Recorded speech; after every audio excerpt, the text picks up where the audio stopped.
नमस्कार दोस्तों, स्वागत है आपका आज की हमारी इस क्लास में। तो हम लोग तैयारी कर रहे थे एस्टेट 2024 टीजीटी पीजीटी हिंदी की, लेकिन काफ़ी लंबा गैप पड़ गया है। चलो, अभी भी एग्ज़ाम डेट नहीं आई है। तो आज की क्लास में हम लोग काव्य शास्त्र के कुछ महत्वपूर्ण प्रश्न देखेंगे। क्लास अच्छी लगे तो लाइक ज़रूर कर देना। तो आज की क्लास का पहला प्रश्न है, भारतीय काव्य शास्त्रीय परंपरा का सूत्रपात ईसा पूर्व द्वितीय शताब्दी में किस ग्रंथ से हुआ? तो किस ग्रंथ से हुआ आपको ध्यान होना चाहिए। नाट्य शास्त्र, ठीक है। किसका ग्रंथ है? भरत मुनि जी का ग्रंथ है ये, आचार्य भरत मुनि का। दूसरा हमारा प्रश्न है, रमणीयार्थ प्रतिपादक शब्द काव्यम, यह पंक्ति किस आचार्य की है? तो सही आंसर हो जाएगा जगन्नाथ, ठीक है। जगन्नाथ सही आंसर हो जाएगा। इनका ग्रंथ पूछा जाए तो रस गंगाधर है, और ये 17वीं शताब्दी के आचार्य हैं। आचार्यों की शताब्दी से मतलब सुमेलित करना भी आ जाता है, तो ध्यान रखना है। 17वीं शताब्दी के आचार्य हैं। इनका ग्रंथ है रस गंगाधर, ठीक है। नेक्स्ट है, वाक्य रसात्मक काव्यम किसकी उक्ति है? तो यहाँ पर हमारा सही आंसर हो जाएगा विश्वनाथ, ठीक है। क्या हो जाएगा? विश्वनाथ। और इनकी कौन सी शताब्दी है? 14वीं शताब्दी के ये आचार्य हैं। साहित्य दर्पण इनका ग्रंथ है, ग्रंथ भी याद रखना है, ठीक है। नेक्स्ट है, काव्य शास्त्र का प्रथम आचार्य किसे माना जाता है? तो भरत मुनि जी को माना जाता है काव्य शास्त्र का प्रथम आचार्य। आगे है, कीरति भणिति भूति भली सोई सुर सरी सम सब हित कोई, काव्य प्रयोजन के संदर्भ में कही गई यह उक्ति किस रचनाकार की है? तो सही आंसर हो जाएगा हमारा तुलसीदास जी की है, ठीक है। अलंकार संप्रदाय के प्रवर्तक कौन हैं? कौन हो जाएंगे? बामह हो जाएंगे। कौन हो जाएंगे? बामह हो जाएंगे अलंकार संप्रदाय के प्रवर्तक, ठीक है। और इनका ग्रंथ काव्य अलंकार 6वीं शताब्दी के ये आचार्य हैं, ठीक है। इन्होंने काव्य लक्षणों के बारे में एक परिभाषा दी थी, शब्दार्थो सहितो काव्यम, तो वो भी याद रखनी है, ठीक है। परिभाषा किसकी है? बामह की, 6वीं शताब्दी के आचार्य हैं, ये भी ध्यान रखना है। उसके बाद है, ध्वन्यालोक की रचना किसने की है? तो यहाँ पर आनंद वर्धन सही आंसर हो जाएगा। आनंद वर्धन, ध्वन्यालोक की रचना किसने की है? नेक्स्ट है, आचार्य आनंद वर्धन ने इनमें से किसे काव्यात्मा स्वीकार किया है? तो ध्वनि को ही, ध्वन्यालोक की रचना की है इन्होंने, तो ध्वनि को इन्होंने माना है काव्यात्मा, ठीक है। विभावानुभाव संचारी संयोगादर्श निष्पत्ति रस स्वरूप निर्धारण का यह सूत्र किस आचार्य का है? तो ऐसे सूत्र पूछे जाते हैं।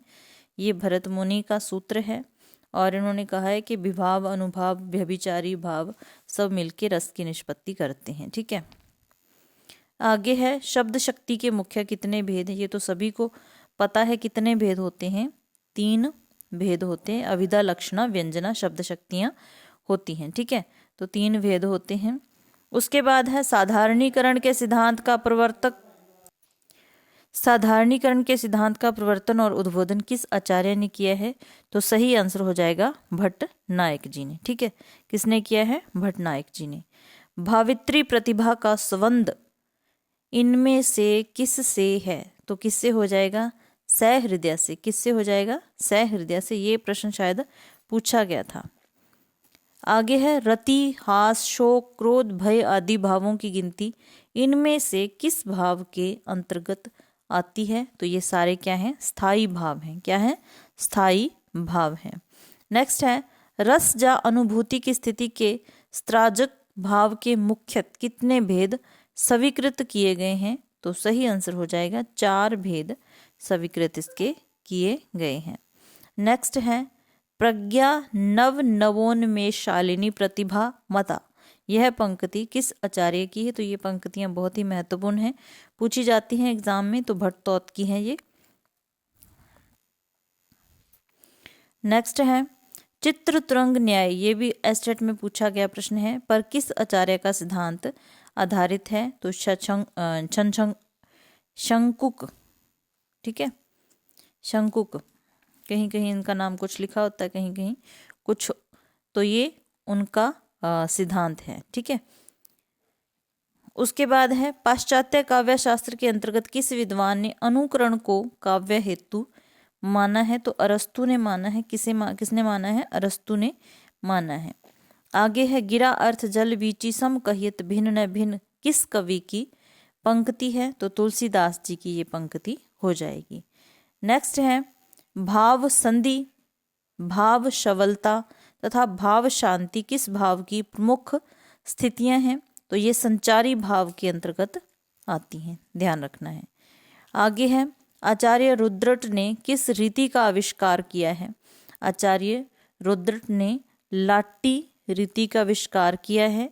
ये भी पूछा जाता है कि लाट्टी रीति का आविष्कार किसने किया? आचार्य रुद्रट ने किया है।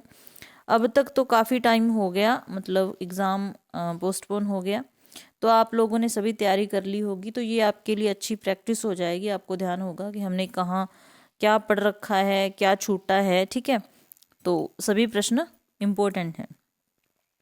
आगे है काव्य निर्णय ग्रंथ की रचना किसने की है? तो ये भिखारी दास ने की है काव्य निर्णय की। आगे है काव्य शास्त्र के संप्रदायों में परंपरा से कौन सा संप्रदाय सबसे प्राचीन माना जाता है? तो रस संप्रदाय सबसे प्राचीन है। ठीक है, नेक्स्ट है इनमें से कौन रस संप्रदाय का व्याख्याकार नहीं है? यहाँ ध्यान रखना है कि नहीं पूछा है, तो कौन नहीं है? कुष्मेंद्र इनमें शामिल नहीं है। ठीक है, उसके बाद है रस तरंगिणी और रस मंजरी ग्रंथों के प्रणेता कौन है? तो भानुदत्त मिश्र इसका सही आंसर हो जाएगा। नेक्स्ट है आचार्य कुष्मेंद्र ने इनमें से किस सिद्धांत का प्रवर्तन किया है? तो अभी हमने पढ़ा है कि वो अलंकारवादी रस संप्रदाय से संबंधित नहीं है, रस संप्रदाय के व्याख्याकार नहीं है, तो उन्होंने किस संप्रदाय का या किस सिद्धांत का प्रवर्तन किया है? तो सही आंसर आ जाएगा औचित्य। ठीक है,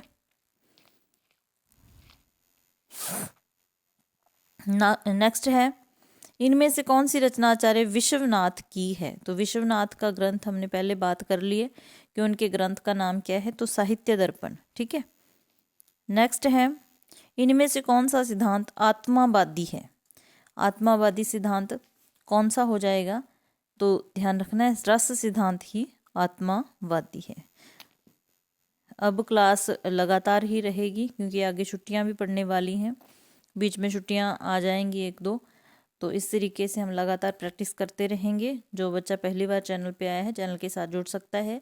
हम लोग टीजीटी पीजीटी हिंदी की तैयारी कर रहे हैं, एनसीईआरटी की क्लासेस भी आएंगी और व्याकरण की भी। ठीक है, छंदो मंजरी ग्रंथ के प्रणेता कौन है? छंदो मंजरी ग्रंथ के प्रणेता कौन हो जाएंगे? गंगा दास। नेक्स्ट है किस काव्य को चित्र काव्य भी कहा गया है? तो किसको कहा गया है? अधम काव्य को। किसको कहा गया है? अधम काव्य को चित्र काव्य भी कहा गया है। तो आज हमने इतने प्रश्न देख लिए, कल की क्लास में इससे आगे देखेंगे काव्य शास्त्र के और हिंदी गद्य विधाओं के प्रश्न। ठीक है, क्लास अच्छी लगे तो लाइक कर देना, चैनल पर नए हो चैनल को सब्सक्राइब कर लेना। मिलते हैं फिर ऐसी ही नेक्स्ट क्लास में। क्लास देखने के लिए धन्यवाद।